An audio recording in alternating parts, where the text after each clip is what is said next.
सोने का बछड़ा। आखिर इजराइल ने पूजा करने के लिए सोने का बछड़ा क्यों बनाया?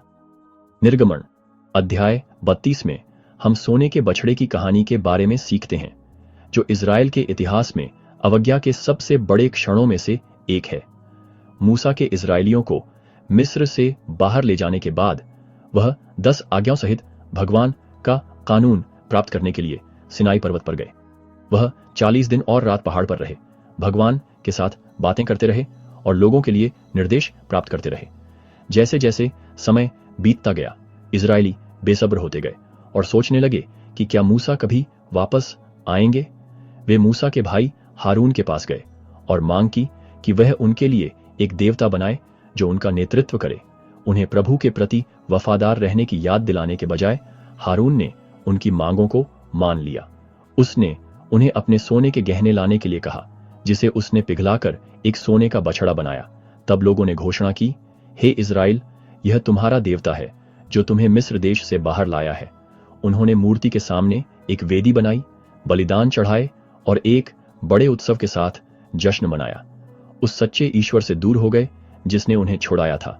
पहाड़ पर भगवान ने मूसा को बताया कि क्या हो रहा था और घोषणा की कि वह लोगों को उनके पाप के लिए नष्ट कर देगा। लेकिन मूसा ने दया की याचना की और भगवान से अब्राहम, इसहाक और याकूब के साथ अपनी वाचा को याद रखने के लिए कहा। भगवान इजराइल को नष्ट करने से पीछे हट गए, लेकिन फैसला अभी भी आना बाकी था। मूसा पहाड़ से नीचे उतरे। उनके हाथों में पत्थर की गोलियां थीं जिन पर भगवान की आज्ञाएं खुदी हुई थीं।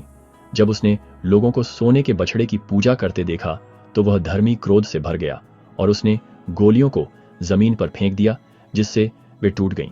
फिर उसने सोने का बछड़ा लिया, उसे जलाया, उसे पीसकर चूर्ण बनाया, उसे पानी में बिखेर दिया और इस्राएलियों को उसे पिला दिया। मूसा ने हारून का सामना किया और पूछा कि उसने लोगों को इतने बड़े पाप में क्यों फंसाया। हारून ने कमजोर जवाब दिया कि लोगों ने उस पर दबाव डाला और उसने दावा किया कि बछड़ा बस अपने आप आग से बाहर आ गया था।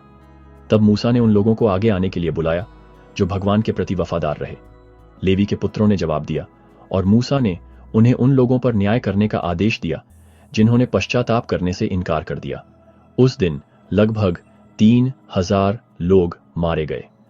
मूसा ने फिर से भगवान से इजराइल के पाप को माफ करने की विनती की, यहां तक कि यह भी कहा कि अगर इससे लोगों की जान बच जाएगी तो उसका अपना नाम भगवान की किताब से मिटा दिया जाए। भगवान ने घोषणा की कि पाप करने वालों को जवाबदेह ठहराया जाएगा और उसने उनके कार्यों के परिणाम स्वरूप इजराइल पर एक महामारी भेजी। हालांकि उसने उनका साथ नहीं छोड़ा और उन्हें वादा किए गए देश की ओर ले जाता रहा। यह कहानी बेसब्री और मूर्ति पूजा के खतरों के बारे में सिखाती है। भगवान की शक्ति और मुक्ति को देखने के बावजूद इजरायली जल्दी ही झूठी पूजा की ओर मुड़ गए जब उन्हें लगा कि मूसा बहुत लंबे समय से चले गए हैं। यह हमें याद दिलाता है कि हमें वफादार रहना चाहिए और भगवान के समय पर भरोसा करना चाहिए, भले ही हम उसकी योजनाओं को न समझें। सोने के बछड़े की घटना भगवान की दया को भी दर्शाती है। जबकि वह पाप को दंडित करता है, वह उन लोगों को क्षमा करने को तैयार है जो पश्चाताप करते हैं और उसके पास लौट आते हैं।